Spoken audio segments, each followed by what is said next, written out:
How to order on Foodpanda Pakistan. Hello everyone. In this video, we will see how to order on Foodpanda Pakistan. Open the Foodpanda app on your mobile phone. Make sure that you've logged into your account in Foodpanda. Firstly, confirm your location. Go to the food delivery option shown on the top of the screen. Now, you have to select any of your favorite restaurants. And after that, select anything for delivery.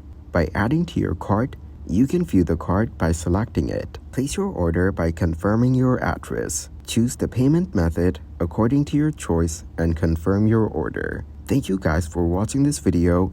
Hope you got some value. Make sure to like the video and subscribe to the channel to get notified of new videos. See you in the next one.